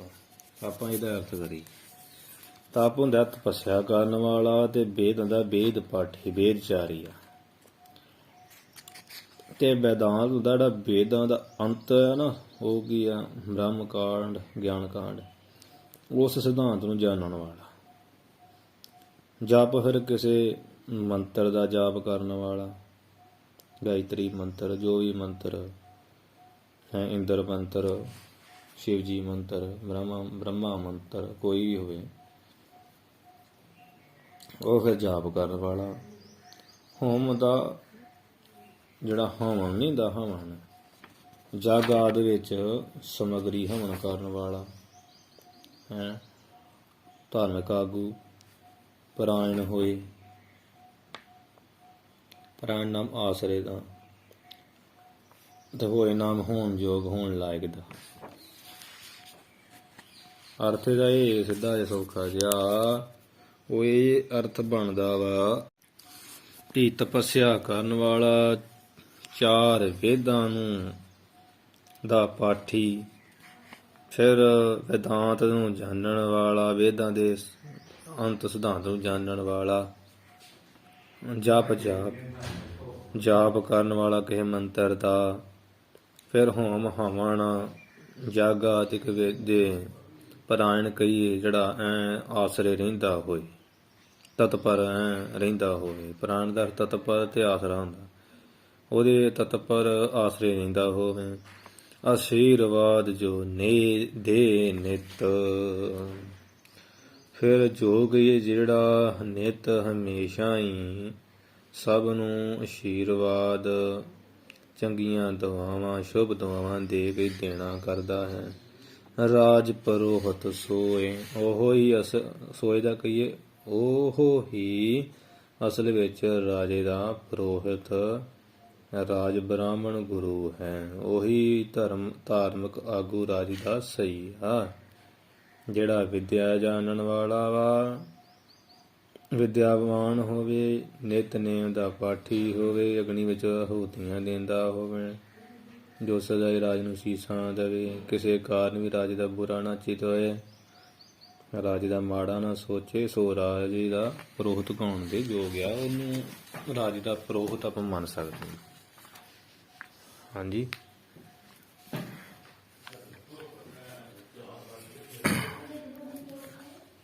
ਰਾਜ ਗੁਰੂ ਰਾਜੇ ਦਾ ਉਹੀ ਬਣਨ ਦਾ ਹੱਕਦਾਰ ਹੈ। ਹੁਣ ਜਿਹਦੇ ਪੁਰੋਹਿਤ ਜਿਹੜਾ ਵਾ ਵੀ ਜਾਗਾਤ, ਕਿਹੜਾ ਧਾਰਮਿਕ ਕੰਮ ਕਰਨ ਵਾਲਾ ਨਾ, ਜਿਹੜਾ ਵੀ ਜਨਮ ਸੰਸਕਾਰ, ਨਾਮ ਸੰਸਕਾਰ, ਵਿਦਿਆ ਸੰਸਕਾਰ, ਵਿਆਹਾਂ ਦੇ ਆਨੰਦ ਕਾਰਜ ਸੰਸਕਾਰ, ਫਿਰ ਅੰਤਮ ਸੰਸਕਾਰ ਆਦਿਕ ਜਿਹੜੇ ਕਰਮ ਕਰਾਉਣ ਵਾਲਾ ਬ੍ਰਾਹਮਣ ਹੈ ਨਾ, ਉਹਨੂੰ ਪੁਰੋਹਿਤ ਕਿਹਾ ਜਾਂਦਾ। ਅਤੇ ਰਾਜੇ ਦਾ ਤੇ ਉਹੋ ਹੀ ਹੈ ਜਿਹੜਾ ਇੰਨੇ ਗੁਣਾਂ ਵਿੱਚ ਸੰਪੂਰਨ, ਜਿਹੜੇ ਉੱਤੇ ਦੱਸੇ। ਰਾਜੇ ਦਾ ਗੁਰੂ ਜਿਹੜਾ ਮਤਲਬ ਵੀ ਤਪੱਸਵੀ, ਧਾਰਮਿਕ ਗ੍ਰੰਥਾਂ ਦਾ ਜਾਣਕਾਰ, ਨਿਤਨੇਮੀ, ਜਪੀ ਤਪੀ, ਪਾਠ ਪੂਜਾ ਦੇ ਸਾਰੇ ਰਹਿੰਦਾ ਹੋਵੇ, ਤੇ ਵਿਦਵਾਨ ਹੋਵੇ, ਸਾਰੇ ਦਾ ਭਲਾ ਭਾਵਨਾ ਰੱਖਦਾ ਹੋਵੇ। ਇਸ ਤੋਂ ਉਲਟ ਇਹ ਨਾ ਵੀ ਪੇਟ ਭਰ ਕੇ ਖਾਣ ਵਾਲਾ, ਖੋਤੇ ਵਾਂਗ ਹਰ ਵੇਲੇ ਸੌਣ ਵਾਲਾ, ਅਯਾਸ਼ੀ, ਅਨਪੜ੍ਹ, ਵਿਕਾਰੀ, ਮੂਰਖ, ਗਵਾਰ, ਕੇਵਲ ਆਪਣਾ ਹੀ ਪਰਿਵਾਰ ਪਾਲਤੂ ਨਾ ਹੋਵੇ, ਇਹੋ ਜਿਹਾ ਨਾ ਹੋਵੇ, ਫਿਰ ਤੇ ਰਾਜੇ ਦਾ ਵੀ ਉਹ ਕਰ ਦੂ ਸਤਿਆਨਾਸ਼। ਇਹ ਕਹਿਣ ਦਾ ਮਤਲਬ ਹੈ। ਤਪ ਵੇਦ ਬੇਦਾਂਗ, ਜੇ ਇੱਥੇ ਆਪਾਂ ਅਰਥ ਤੇ ਕਰ ਲਿਆ, ਜੇ ਬੇਦਾਂਗ ਹੋਵੇ ਨਾ, ਫਿਰ ਬੱਬੇ ਲਾਵਾਂ ਦੱਦੇ ਕਨੌਤੀ ਬਿੰਦੀ ਘੱਗਾ, ਉਹ ਬਣੂਗਾ ਵੇਦ ਅੰਗ, ਵੇਦਾਂ ਦੇ ਅੰਗ। ਉਹ ਕਿਹੜੇ 6 ਅੰਗ ਹੈ ਵੇਦਾਂ ਦੇ ਮੰਨਿਆ, ਮਾਨਕੋਸ਼ ਵੀ ਲਿਖੇ ਹੋਏ ਆ, ਸਿੱਖਿਆ, ਕਲਪ, ਵਿਆਕਰਨ, ਜੋਤਿਸ਼, ਛੰਦ ਤੇ ਨਿਰੁਕਤ। ਠੀਕ ਹੈ ਜੀ, ਮਤਲਬ ਸਿੱਖਿਆ ਦਾ ਵੀ ਅੱਖਰਾਂ ਦਾ ਉਚਾਰਨ ਅਤੇ ਪਾਠ ਦੇ ਸਵਰ ਦਾ, ਜਿਸ ਤੋਂ ਗਿਆਨ ਹੁੰਦਾ। ਮਤਲਬ ਅੱਖਰਾਂ ਦਾ ਉਚਾਰਨ ਕਿਵੇਂ ਕਰਨਾ, ਅਤੇ ਪਾਠ ਦਾ ਸਵਰ, ਜਿੱਦਾਂ ਕੋਈ ਲਿਖਿਆ ਨਾ ਵੀ ਇੱਦਾਂ ਆਵਾਜ਼ ਕੱਢਣੀ, ਜਿਸ ਤੋਂ ਗਿਆਨ ਤੁਹਾਨੂੰ ਕਹਿੰਦਾ ਸਿੱਖਿਆ। ਕਲਪ ਹੁੰਦਾ ਵੀ ਮੰਤਰ ਦੀ ਜਾਪ ਵਿਧੀ ਜਿਹੜੀ ਆ, ਅਤੇ ਪ੍ਰਕਾਰ ਜਿਸ ਤੋਂ ਜਾਣੇ ਜਾਂਦੇ। ਜਾਪ ਵਿਧੀ ਕਿੱਦਾਂ ਕਰਨੀ ਆ, ਕਿਸ ਪ੍ਰਕਾਰ ਨਾਲ ਜਾਪ ਕਰਨਾ, ਜਿਸ ਤੋਂ ਜਾਣੀਦਾ, ਉਹਨੂੰ ਕਹੀਦਾ ਕਲਪ, ਵੇਦਾਂ ਦਾ ਅੰਗ। ਤੀਜਾ ਵਿਆਕਰਨ ਆ, ਸ਼ਬਦਾਂ ਦੀ ਸ਼ੁੱਧੀ। ਹਾਂਜੀ, ਅਤੇ ਵੀ ਕਿਸ ਪ੍ਰਕਾਰ ਸ਼ੁੱਧੀ ਕਰਨੀ ਹੈ, ਜਿਸ ਤੋਂ ਜਾਣੀਦਾ, ਉਹਨੂੰ ਕਹੀਦਾ ਵਿਆਕਰਨ। ਜਿਵੇਂ ਆਪਣੇ ਨਹੀਂ ਹੁੰਦੀ ਵਿਆਕਰਨ, ਕਿਵੇਂ ਉਚਾਰਨਿਆ, ਕਿੱਥੇ ਵਿਸਰਾਮ ਲਾਉਣੇ, ਇੱਦਾਂ ਸਭ। ਫਿਰ ਚੌਥਾ ਅੰਗ ਵੇਦਾਂ ਦਾ ਜੋਤਿਸ਼, ਮੱਸਿਆ, ਪੂਰਨਮਾਸ਼ੀ, ਸੰਗਰਾਂਦ, ਅਤੇ ਜਿਸ ਤੋਂ ਗਿਆਨ ਹੋਵੇ। ਇਹ ਵੇਦਾਂ 6ਵਾਂ ਅੰਗ ਆ, ਪਤਾ ਲੱਗ ਜਾਏ ਕਿੱਦਣ ਮੱਸਿਆ, ਪੂਰਨਮਾਸ਼ੀ, ਕਦੋਂ ਗ੍ਰਹਿ ਲੱਗਣਾ, ਸੰਗਰਾਂਦ ਕਿੱਦਣ ਬਣਦੀ, ਥਿੱਤਾਂ ਕਿੱਦਾਂ ਬਣਦੀਆਂ, ਇਹ ਜੋਤਿਸ਼। ਅਤੇ ਛੰਦ 5ਵਾਂ, ਪਦਾਂ ਦੀ ਵਿਸ਼ਰਾਮ। ਫਿਰ ਮੰਤਰਾਂ ਦੀ ਚਾਲ ਕਿਵੇਂ ਪੜ੍ਹਨਾ, ਛੰਦ ਦਾ ਨਾਮ ਜਿਸ ਤੋਂ ਪਤਾ ਲੱਗੇ, ਇਹਨੂੰ ਕਹੀਦਾ ਛੰਦ। ਜੋ ਇਹ ਛੇਵਾਂ ਅੰਗ ਵੇਦਾਂ ਦਾ ਛੰਦ। ਪੰਜਵਾਂ ਛੇਵਾਂ ਹੈਗਾ ਨਿਰੁਕਤ, ਨਿਰਉਕਤ, ਸਿੱਧਾ ਕਹਿਣਾ ਨਿਰੁਕਤ। ਸ਼ਬਦਾਂ ਦੇ ਅਰਥਾਂ ਦੀ ਜਿਹੜੀ ਵਿਆਖਿਆ ਵਾ ਤੇ ਨਾਮਾਂ ਦਾ ਤੇ ਸਰੂਪ ਦਾ ਜਿਸ ਤੋਂ ਪਤਾ ਲੱਗੇ, ਉਹਨੂੰ ਕਹਿੰਦਾ ਨਿਰੁਕਤ। ਇਹ ਬੜਾ ਕਠਿਨ ਜਿਹਾ ਹੀ ਆ ਉੱਦਾਂ ਤੇ ਮਾਤਰ ਨੂੰ ਵੀ ਇਹਦਾ ਕੋਈ ਗਿਆਨ ਨਹੀਂ ਆ। ਕਈ ਵੇਦਾਂ ਦੇ 6 ਅੰਗ ਪੜ੍ਹ ਲਿਆ ਤੇ ਪਾਗਲ ਹੋ ਜਾਈਦਾ। ਇਹੋ ਹੀ ਤੇ ਹੁੰਦੇ ਨਹੀਂ, ਜੇ ਆ ਜਾਣ ਤੇ ਸਾਰਾ ਹੀ ਵੇਦ ਪੜ੍ਹਨਾ ਆ ਜਾਂਦਾ। ਵਿਆਕਰਨ ਅੱਗੋਂ 9 ਪ੍ਰਕਾਰ ਦੀ ਆ। ਵੇਦਾਂ ਦੇ 6 ਅੰਗ ਜ਼ਰੂਰੀ ਆ। ਜੋਤਿਸ਼ ਵਿਦਿਆ ਪੜ੍ਹਨੀ ਕਿਤੇ ਸੌਖੀ ਪਈ, ਸਿੱਖਿਆ ਬਹੁਤ ਵੱਡਾ ਇਹ ਕਾਰਜ ਆ। ਪੜ੍ਹਨ ਲੱਗਿਆਂ ਨੂੰ ਬਹੁਤ ਸਮਾਂ ਲੱਗਦਾ। ਸੋ ਆਪਣਾ ਇਹ ਵਿਸ਼ਾ ਨਹੀਂ ਆ, ਮਤਲਬ ਵੇਦਾਂਗ ਜੇ ਪਾਠ ਆ ਜੇ ਤੇ ਵੇਦਾਂ ਦੇ 6 ਅੰਗਾਂ ਦਾ ਵੀ ਜਾਣਕਾਰ ਹੋਵੇ। ਠੀਕ ਹੈ ਜੀ, ਇੰਨਾ ਹੀ ਆ ਮਤਲਬ। ਚਾਤੁਰ ਧੀਰ ਪਰਬੀਨ ਪਟ। ਚਾਤੁਰ ਕਹੀਏ ਜਿਹੜਾ ਸਿਆਣਾ ਹੁੰਦਾ ਨਾ, ਸੱਚ ਝੂਠ ਦੀ ਪਰਖ ਕਰਨ ਵਾਲਾ, ਸਮਝਦਾਰ ਮਤਲਬ ਉਹਨੂੰ ਕਹੀਦਾ ਚਾਤੁਰ। ਧੀਰ ਕਹੀਏ ਹੌਸਲਾ ਰੱਖਣ ਵਾਲਾ, ਧੀਰਜਵਾਨ। ਪਰਬੀਨ ਵਿਸ਼ੇਸ਼ ਕਰਕੇ ਬੀਨ ਕਹੀਏ ਸੁਘੜ ਸੁਜਾਨ, ਹਰੇਕ ਗੱਲ ਦੀ ਸਮਝ ਰੱਖਣ ਵਾਲਾ ਬੜਾ। ਪਰਬੀਨ ਦਾ ਅਰਥ ਵੀ ਚਤਰ ਸਿਆਣੇ ਲਾ ਲਈਦਾ ਉੱਦਾਂ ਤੇ। ਪਾਟਨ ਨਾਮ ਚਾਲਾਕ ਦਾ। ਹਾਂਜੀ,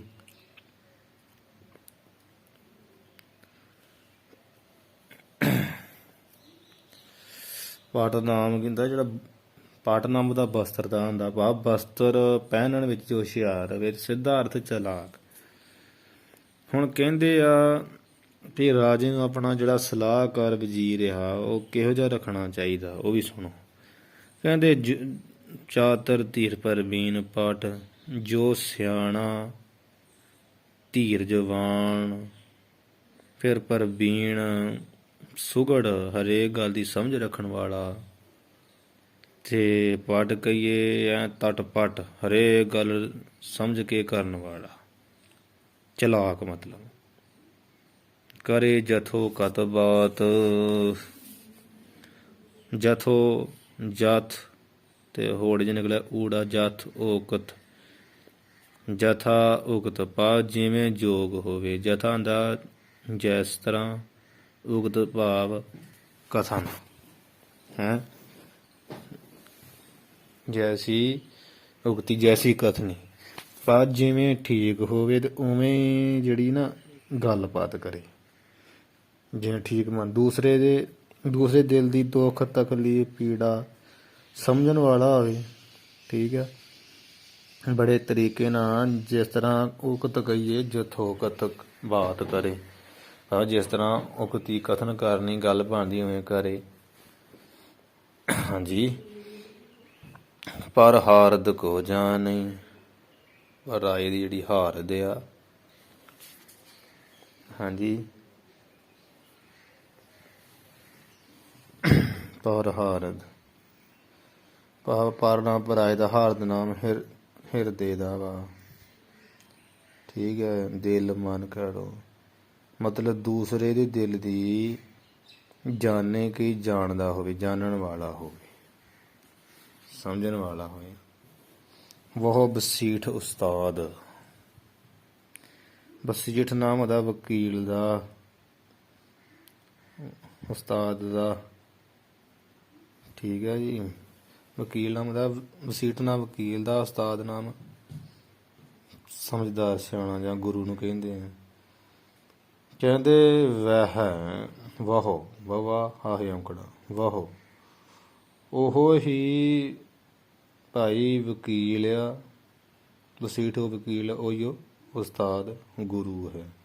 ਭਾਵ ਜਿਹੜਾ ਇਹੋ ਜਿਹਾ ਵਜ਼ੀਰ ਹੈ ਨਾ, ਸਲਾਹਕਾਰ ਦੀ ਰਾਜ ਦਰਬਾਰ, ਸਲਾਹਕਾਰ ਹੀ ਰਾਜ ਦਰਬਾਰ ਦੀ ਜ਼ਿੰਮੇਵਾਰੀ ਨੂੰ ਬਾਖੂਬੀ ਨਿਭਾ ਸਕਦਾ ਵਾ।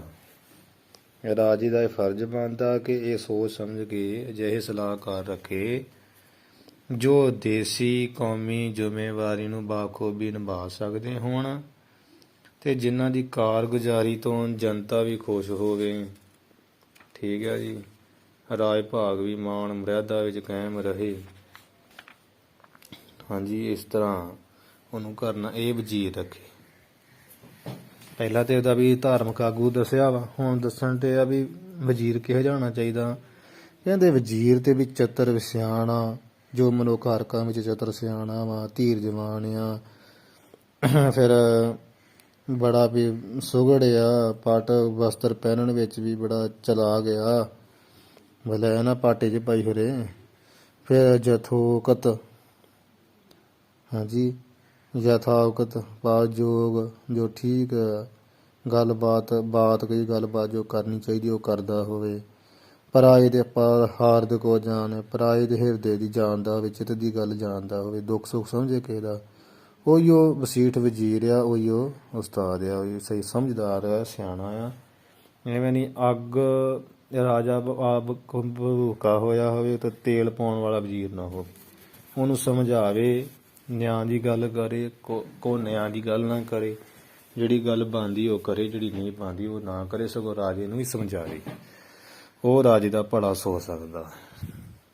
ਇਹ ਕਹਿਣ ਦਾ ਮਤਲਬ।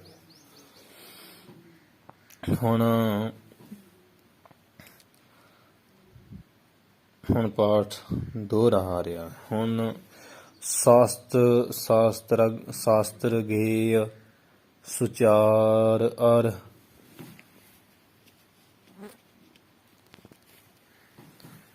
ਕਈ ਥਾਵਾਂ ਦੇ ਪਾਠ ਸ਼ਾਸਤਰਾਗਿਆ ਏਦਾਂ ਲਿਖਿਆ, ਇਕੱਠਾ ਹੀ ਕਰ ਦਿੱਤਾ ਵੀ ਤਤੇ ਪੈ ਜਰਾਰਾ ਪਾ ਕੇ ਗੱਗਾ ਜੀਆ ਕਰ ਦਿੱਤਾ। ਸ਼ਾਸਤਰਾਗਿਆ ਅਰਥ ਇੱਕੋ ਹੀ ਬਣਨਾ ਵਾ। ਸ਼ਾਸਤਰ ਗੇ ਲਿਖ ਲਓ, ਗੇ ਨਾਮ ਗੱਗੇ ਲਾਵਾਂ ਜਈਆ, ਉਹ ਵੀ ਗਿਆਤਾ ਹੀ ਹੁੰਦਾ, ਜਾਣਕਾਰ। ਤੇ ਗਾਇ ਨਾਮ ਵੀ ਗਿਆਤੇ ਦਾ ਹੀ ਹੁੰਦਾ ਵਾ, ਸ਼ਾਸਤਰਾਂ ਦਾ ਗਿਆਤਾ। ਹਾਂਜੀ, ਧਰਮ ਪੁਸਤਕਾਂ ਦਾ ਜਾਣਕਾਰ। ਸ਼ਾਸਤਰ ਵੀ ਗ੍ਰੰਥ ਪੋਥੀਆਂ ਪੁਸਤਕ ਹੁੰਦਾ ਹੈ ਨਾ, ਉਹਨਾਂ ਦਾ ਜਾਣਕਾਰ ਜਿਹੜਾ। ਮਤਲਬ ਇਹ ਜਿਹੜਾ ਨਾ ਪਿੱਛੇ ਲਿਖਿਆ ਨਾ, ਸੋ ਪਾਚਕ ਮਿਸਟਾਏ ਦੋਰੇ 'ਚ ਵੀ ਰਸੋਈ, ਪਾਚਕ ਦਾ ਰਸੋਈਏ ਦਾ ਹੁੰਦਾ। ਰਸੋਈਆ ਕਿਹੋ ਜਿਹਾ ਰੱਖਣਾ ਚਾਹੀਦਾ ਰਾਜੇ ਨੂੰ, ਉਹ ਦੱਸਣ ਲੱਗੇ ਹੁਣ। ਸ਼ਾਸਤਰ ਗੇ ਸੁਚਾਰ ਆਂਦੇ ਵੀ ਜੋ ਰਸੋਈਆ ਕਿਹੋ ਜਿਹਾ ਰੱਖਣਾ, ਜੋ ਸ਼ਾਸਤਰਾਂ ਦਾ ਗਿਆਤਾ, ਧਰਮ ਗ੍ਰੰਥਾਂ ਦਾ, ਧਾਰਮਿਕ ਪੁਸਤਕਾਂ ਦਾ, ਜੋ ਗੇ ਨਾਮ ਕਹੀਏ ਗਿਆਤਾ ਵਾ, ਜਾਣਕਾਰ। ਹਾਂਜੀ, ਤੇ ਭਾਵੇਂ ਰਸੋਈ ਵਿਦਿਆ ਦੇ ਬਾਰੇ ਜਾਣਨ ਵਾਲਾ ਹੋਵੇ, ਚੀਜ਼ਾਂ ਬਣਾਉਣ ਦਾ ਪਤਾ ਵੀ। ਸੁਚਾਰ ਨਾਮ ਹੁੰਦਾ ਚੰਗੇ ਆਚਰਣ ਦਾ, ਸੋਹਣੇ ਜੀਵਨ ਵਾਲਾ। ਫਿਰ ਚੰਗੇ ਆਚਰਣ ਵਾਲਾ, ਸੋਹਣੇ ਜੀਵਨ ਵਾਲਾ ਹੋਵੇ। ਸੁਆਮ ਭਗਤ ਚਤੁਰਾਏ, ਸੁਆਮ ਪਾਠ ਹੈਗਾ ਵਾ ਅਸਲ ਵਿੱਚ ਸੱਸੇ ਔਂਕੜ ਕੰਨਾ ਮੰਮੀ ਸਿਆਰੀ। ਕਈ ਖਰੜਿਆਂ ਵਿੱਚ ਇੱਦਾਂ ਲਿਖਿਆ ਵੀ ਸੱਸਾ ਪੈਰ 'ਚ ਵਾਹ ਵਾਹ ਐੜੇ, ਸੱਸਾ ਪੈਰ 'ਚ ਵਾਹ ਵਾਹ ਕਰਨਾ ਮੰਮੀ ਸਿਆਰੀ। ਬਣਨਾ ਸੁਆਮੀ, ਉੱਦਾਂ ਵੀ ਸੁਆਮੀ ਬਣਨਾ, ਉੱਦਾਂ ਬਣਨਾ। ਅਸਲ ਪਾਠ ਐੜੇ ਨਾਲ ਐੜੇ ਕੰਨਾ ਮੰਮੀ ਸਿਆਰੀ, ਸੱਸੇ ਔਂਕੜ ਸੁਆਮ। ਸੁਆਮ ਦਾ ਮਾਲਕ ਦਾ ਜਿਹੜਾ ਉਹ ਭਗਤ ਕਹੀਏ ਬੜਾ ਪ੍ਰੇਮੀ ਹੋਵੇ, ਵਫਾਦਾਰ। ਹਾਂਜੀ, ਆਪਣੇ ਮਾਲਕ ਦਾ ਭਗਤ ਸੇਵਕ ਵਫਾਦਾਰ ਹੋਵੇ। ਫਿਰ ਚਤੁਰਾਏ ਬੜਾ ਸਿਆਣਾ ਹੋਵੇ, ਸਮਝਦਾਰ ਹੋਵੇ। ਧਾਰਮਿਕ ਪੁਸਤਕ ਦਾ ਜਾਣਕਾਰ, ਚੰਗੇ ਜੀਵਨ ਵਾਲਾ, ਮਾਲਕ ਦਾ ਪ੍ਰੇਮੀ, ਭਗਤ ਵਫਾਦਾਰ, ਤੇ ਚਤੁਰਾਏ ਕਈ ਸਿਆਣਾ ਹੋਣਾ ਚਾਹੀਦਾ। ਹੋਏ ਕਦੀਮ ਪਿਤਾਮ ਕੋ, ਫਿਰ ਕਹਿੰਦੇ ਹੋਏ ਕਦੀਮ ਪਿਤਾਮ ਕੋ। ਫਿਰ ਜੋ ਪਿਤਾਮ, ਪਿਤਾ ਦਾਦੇ ਹੈ ਨਾ, ਪਿਤਾਮ ਦਾ ਅਰਥ ਹੁੰਦਾ ਦਾਦਾ ਬਾਬਾ। ਫਿਰ ਜੋ ਪਿਤਾਮ, ਪਿਤਾ ਦਾ, ਜੋ ਪਿਤਾ ਭਾਵ ਦਾਦਾ ਗਾਂ ਦਾਦੇ, ਦਾਦਾ ਭਾਵ ਪੀੜ੍ਹੀ ਦਰ ਪੀੜ੍ਹੀ। ਇਸ ਤਰ੍ਹਾਂ ਦਾਦਾ ਯਾਦ ਮੁੱਢ ਕਦੀਮ ਕਹੀਏ, ਮੁੱਢ ਕਦੀਮਾਂ ਤੋਂ ਹੀ ਜਿਹੜਾ ਲਾਂਗਰੀ ਹੁੰਦਾ ਆ ਰਿਹਾ ਹੈ। ਮਤਲਬ ਜਿਹਦੇ ਪਹਿਲਾਂ ਰਾਜੇ ਦੇ ਘਰ ਰਹੇ ਲਾਂਗਰੀ, ਬਾਬੇ, ਦਾਦੇ, ਪੜਦਾਦੇ, ਲੱਕੜ ਦਾਦੇ, ਤੇ ਹੁਣ ਆ ਉਹਦੀ ਵਾਰੀ ਆਈ। ਇਸ ਤਰ੍ਹਾਂ ਮੁੱਢ ਕਦੀਮਾ ਤੋਂ ਦਾਦੇ ਪੜਦਾਦੇ ਲਾਂਗਰੀ ਜਿਹੜੀ ਜਿਹਨਾਂ ਦੀ ਰੀਤੀ ਚੱਲਦੀ ਆਉਂਦੀ ਤੇ ਰਾਜ ਦਾ ਰਿਹਾ ਹੋਵੇ, ਸੋ ਪਾਚਕ ਮਿਸਟਾਏ। ਸੋ ਗਈ ਉਹ ਹੀ ਜਿਹੜਾ ਪਾਚਕ ਰਸੋਈਆ ਲਾਂਗਰੀ ਆ। ਹਾਂਜੀ,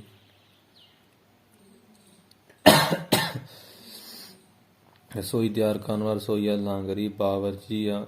ਉਰਦੂ ਵਿੱਚ ਬਾਵਰਚੀ ਕਹਿ ਦਿੰਦੇ। ਹਾਂਜੀ, ਉਹੋ ਹੀ ਨਾ ਮਿਸਟਾਏ, ਮਿੱਠੇ ਆਦਿ ਪਦਾਰਥ ਬਣਾਉਣ ਵਾਲਾ ਸ੍ਰੇਸ਼ਟ ਪਾਚਕ ਰਸੋਈਆ ਤਿਆਰ ਕਰਨ ਵਾਲਾ ਅਸਲ ਲਾਂਗਰੀ ਹੈ। ਅਥਵਾ ਵੀ ਉਹੀ ਉਹ ਸੋ ਪਾਚਕ ਉਹੀ ਰਸੋਈਆ ਮਿਸਟਾਏ, ਮਿੱਠਾ ਲੱਗਣ ਵਾਲਾ ਪਿਆਰਾ ਲੱਗਣ ਵਾਲਾ ਰਸੋਈਆ। ਹਾਂਜੀ, ਵਧੀਆ ਰੋਟੀ ਤਿਆਰ ਕਰਨ ਵਾਲਾ ਉਹੀ ਆ ਕਰਵਾ ਸਕਦਾ ਜਿਹੜਾ ਮੁੱਢ ਕਦੀਮਾ ਪਿਓ ਦਾਦੇ ਤੋਂ ਰਸੋਈ ਦਾ ਕੰਮ ਕਰਦਾ ਆਉਣ ਡੇ ਆ। ਗਾਂ ਉਹਨਾਂ ਦੇ ਪੁੱਤਰ ਵੀ ਕਾਇਮ ਰਹਿੰਦੇ। ਨਹੀਂ ਤਾਂ ਜਿਹੜਾ ਅਣਜਾਣ ਰਸੋਈਆ ਦਾਲ ਸਬਜ਼ੀ ਜਾਂ ਕੱਚੀ ਜਾਂ ਸੜੀ ਹੋਈ, ਕਦੀ ਧੂੰਆਂ ਮਰਾ ਦੇਣਾ, ਕਿਸੇ ਵਿੱਚ ਲੂਣ ਜ਼ਿਆਦਾ ਮਿਰਚ ਘੱਟ, ਕਿਸੇ ਵਿੱਚ ਲੂਣ ਮਿਰਚ ਵੱਧ ਹੋਵੇਗਾ ਤੇ ਹੋਰ ਕੋਈ ਘੱਟ ਹੋਊਗਾ, ਕਦੀ ਥੱਲੇ ਲਾ ਦੂ। ਜੇਕਰ ਉਹ ਮਾਲਕ ਦਾ ਵਫਾਦਾਰ ਨਹੀਂ ਹੋਏਗਾ, ਅਣਜਾਣ ਦਾ ਇਹ ਕੰਮ ਆ, ਤੇ ਜੇ ਵਫਾਦਾਰ ਨਾ ਹੋਇਆ ਤਾਂ ਖਾਣੇ ਵਿੱਚ ਕੁਝ ਮਿਲਾ ਸਕਦਾ। ਜੇ ਇਸ ਮਾਲਕ ਦਾ ਭਗਤ ਪ੍ਰੇਮੀ ਨਹੀਂ, ਜਿਸ ਨੂੰ ਖਾਣ ਵਾਲੇ ਬਿਮਾਰ ਪੈ ਸਕਦੇ, ਮਰ ਵੀ ਸਕਦੇ, ਜੇ ਸਿਆਣਾ ਨਾ ਹੋਇਆ ਤੇ ਉਹ ਕੁਝ ਵੀ ਉਲਟਾ ਸਿੱਧਾ ਕਰ ਸਕਦਾ। ਤਾਂ ਕਹਿੰਦੇ ਆ ਤੇ ਮੁੱਢ ਕਦੀਮਾ ਤੋਂ ਰਾਜੇ ਦੇ ਘਰ ਵਿੱਚ ਜੋ ਲੱਗੀ ਆਉਂਦੇ ਹੁਣ ਉਹਨਾਂ ਵਿੱਚ ਗਾਂ ਹੋਵੇ ਬਣਿਆ, ਜਾਂ ਜਿਹੜੇ ਪੀੜ੍ਹੀ ਦਰ ਪੀੜ੍ਹੀ ਹਲਵਾਈ ਪੂਣਾ ਲਾਂਗਰੀ ਪੂਣਾ ਕਰਦੇ, ਉਹਨਾਂ ਦਾ ਹੀ ਬੰਦਾ ਰਾਜਾ ਰੱਖੇ। ਸੋ ਪਾਚਕ ਉਹ ਰਸੋਈਆ ਮਿਸਟਾਏ ਪਿਆਰਾ ਲੱਗਣ ਵਾਲਾ, ਤੇ ਉਹ ਮਿੱਠੇ ਮਿੱਠੇ ਤੇ ਹਰੇਕ ਪਦਾਰਥ ਮਿਸਟਾਏ ਕਹੀਏ ਪਿਆਰੇ ਪਿਆਰੇ ਬਣਾਊਗਾ। ਆਯੁਰਵੇਦ ਅਭਿਆਸ ਮੈਂ ਹੁਣ ਰਸੋਈਏ ਦੇ ਹੋਰ ਲੱਛਣ ਵੀ ਦੱਸਣ ਲੱਗੇ। ਜੋ ਆਯੁਰਵੇਦ ਕਹੀਏ ਵੈਦਿਕ ਵਿਦਿਆ ਹਨ, ਉਹਦੇ ਅਭਿਆਸ ਮੈਂ ਕਹੀਏ ਉਹਦੇ ਅਭਿਆਸ ਵਿੱਚ ਲੱਗਾ ਰਹਿੰਦਾ ਹੈ। ਭਾਵ ਇਹ ਜਾਣਦਾ ਵੀ ਕਿਸ ਵਾਸਤੇ ਕਿਹੋ ਜਿਹੀ ਵਸਤੂ ਖਾਣੀ ਯੋਗ। ਵੈਦਿਕ ਵਿਦਿਆ ਵੀ ਰਾਜੇ ਨੂੰ ਆ ਠੀਕ ਆ, ਰਾਣੀ ਨੂੰ ਆ ਚੀਜ਼ ਠੀਕ ਆ ਕਿ ਨਹੀਂ ਠੀਕ ਆ। ਜੋ ਇਹ ਕੁਝ ਜਾਣਦਾ ਨਾ ਕਿਸ ਵਾਸਤੇ ਕਿਹੜੀ ਚੀਜ਼ ਯੋਗ ਆ, ਰਾਜੇ ਦੇ ਲੜਕੇ ਵਾਸਤੇ ਕਿਹੜੀ ਚੀਜ਼ ਯੋਗ ਆ।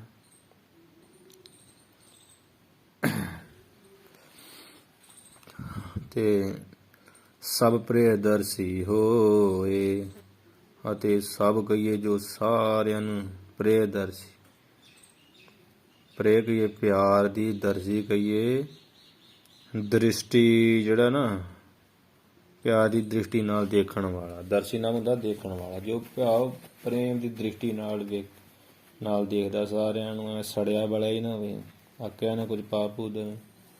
ਸਭ ਗੁਣ ਮੈਂ ਸੰਯੁਗਤ ਨਾਰ, ਫਿਰ ਜੋ ਮਨੁੱਖ ਸਭ ਗੁਣ ਸਾਰੇ ਗੁਣਾਂ ਦੇ ਮੈਂ ਕਹੀਏ ਵਿੱਚ, ਸੰਗ ਕਹੀਏ ਭਾਲੀ ਪ੍ਰਕਾਰ, ਜੁਗਤ ਕਹੀਏ ਜੁੜਿਆ ਮਿਲਿਆ ਹੋਇਆ ਹੈ। ਨਰ ਅਰਥ ਪੁਰਸ਼, ਜੋ ਪੁਰਸ਼ ਸਾਰੇ ਗੁਣਾਂ ਵਿੱਚ ਭਾਲੀ ਪ੍ਰਕਾਰ ਜੁੜਿਆ ਮਿਲਿਆ, ਭਾਵ ਸਾਰੇ ਗੁਣਾਂ ਦਾ ਮਾਲਕ। ਸੂਪਕਾਰ ਕਹਿ ਸੋਏ, ਸੋਏ ਕਹੀਏ ਉਹ ਹੀ ਅਸਲੀ ਜਿਹੜਾ ਨਾ ਸੂਪਕਾਰ ਸੋਈਆ ਕਹਿ ਕਹੀਏ ਕਿਹਾ ਜਾਂਦਾ ਵਾ, ਕਥਨ ਕੀਤਾ ਜਾਂਦਾ, ਉਹੋ ਹੀ ਸੂਪਕਾਰ ਸੋਈਆ ਕਹਿ ਕਹੀਏ ਕਹਿਣ ਯੋਗ ਆ। ਜਿਹੜਾ ਇਹਨਾਂ ਕੋ ਜਾਣਦਾ ਉਹਨੂੰ ਹੀ ਸੂਪਕਾਰ ਕਿਹਾ ਜਾ ਸਕਦਾ। ਜਿਹੜਾ ਵੀ ਅਰੋਗਤਾ ਦੇ ਪੱਖ ਨੂੰ ਚੰਗੀ ਤਰ੍ਹਾਂ ਸਮਝਦਾ ਹੈ, ਕਿਹੜੀ ਚੀਜ਼ ਕਿਸ ਸਮੇਂ ਖਾਣ ਵਾਸਤੇ ਠੀਕ ਹੈ, ਕਿਹੜੀ ਨਹੀਂ, ਬੇਭਾਰੀ ਜੀ ਨਾ ਬਣਾ ਦੇ, ਜਿਹਦੀ ਨਹੀਂ ਲੋੜ ਦਾ ਰਾਜ ਨੂੰ ਖਵਾ ਦੇ, ਬਿਮਾਰ ਪੈ ਜੇ ਰਾਜਾ। ਭਾਵ ਅਰੋਗਤਾ ਬਾਰੇ ਜੋ ਚੰਗੀ ਤਰ੍ਹਾਂ ਸਮਝਦਾ, ਤੇ ਸਭ ਪ੍ਰਿਯਦਰਸ਼ੀ ਅਤੇ ਸਾਰਿਆਂ ਨਾਲ ਪ੍ਰੇਮ ਨਾਲ ਦੇਖਦਾ, ਸਮ ਦਾ ਜ਼ਰੀਆ, ਸਮ ਦ੍ਰਿਸ਼ਟੀ ਵਾਲਾ ਹੋਵੇ। ਰਸੋਈ ਦੇ ਤਿਆਰ ਕਰਨ ਦੇ ਜੋ ਗੁਣ ਆ ਉਹ ਸਾਰੇ ਗੁਣਾਂ ਦੇ ਸਹਿਤ ਹੋਵੇ ਮਿਲਿਆ ਝੁਲਿਆ।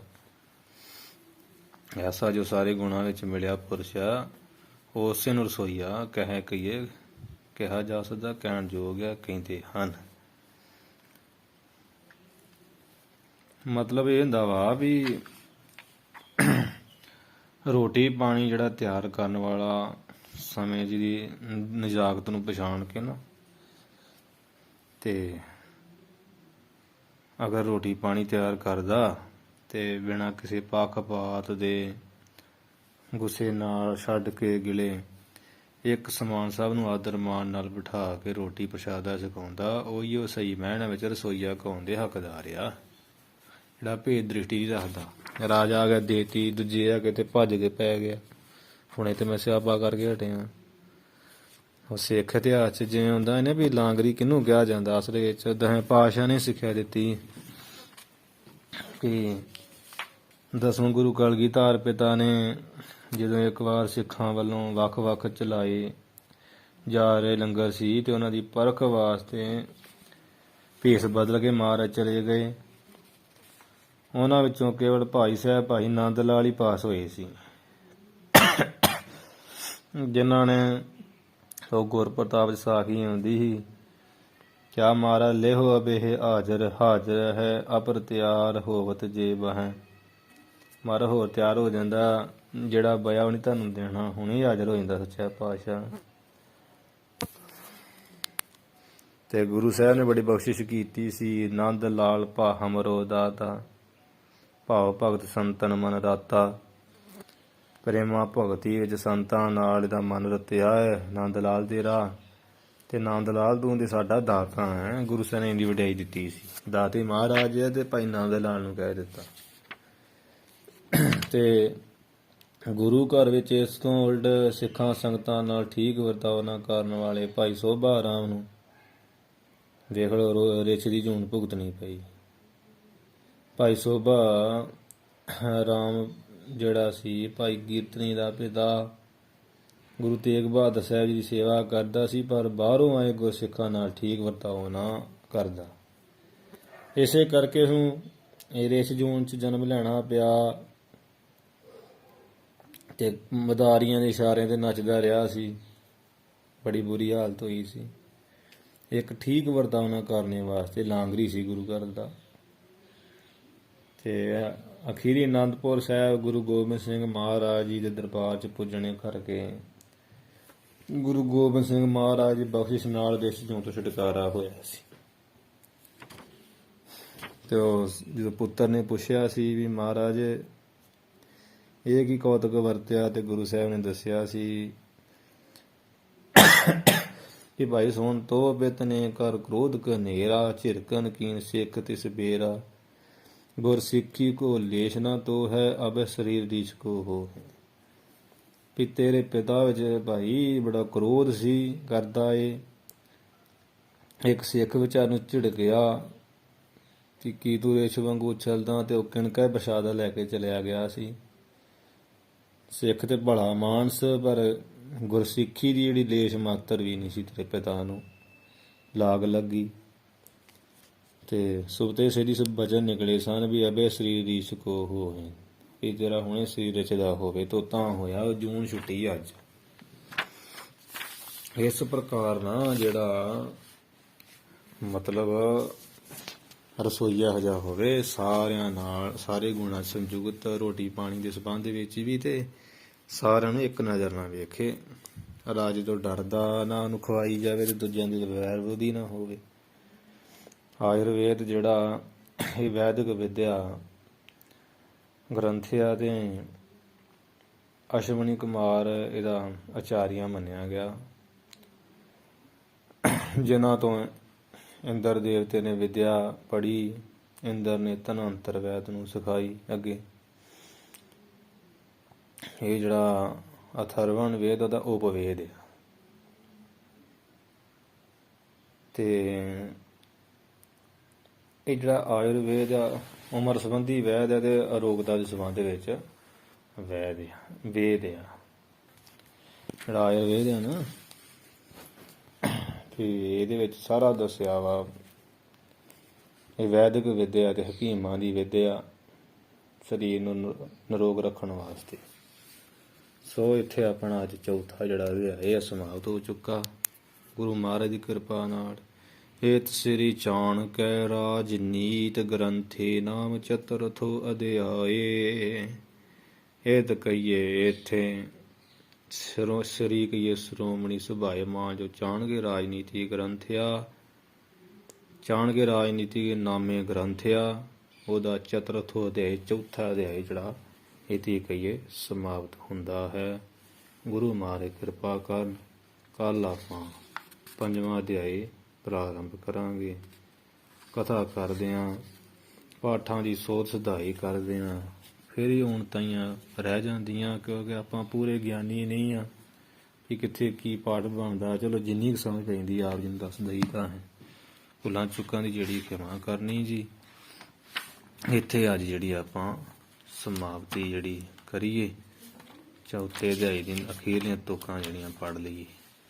ਆਯੁਰਵੇਦ ਅਭਿਆਸ ਮੈਂ ਸਭ ਪ੍ਰਿਯਦਰਸ਼ੀ ਹੋਏ, ਸਭ ਗੁਣ ਮੈਂ ਸੰਯੁਗਤ ਨਰ ਸੂਪਕਾਰ ਕਹਿ ਸੋਏ। ਏਤ ਸ੍ਰੀ ਚਾਣਕੈ ਰਾਜਨੀਤ ਗ੍ਰੰਥੇ ਨਾਮ ਚਤੁਰਥੋ ਅਧਿਆਏ। ਵਾਹਿਗੁਰੂ ਜੀ ਕਾ ਖਾਲਸਾ, ਵਾਹਿਗੁਰੂ ਜੀ ਕੀ ਫਤਿਹ।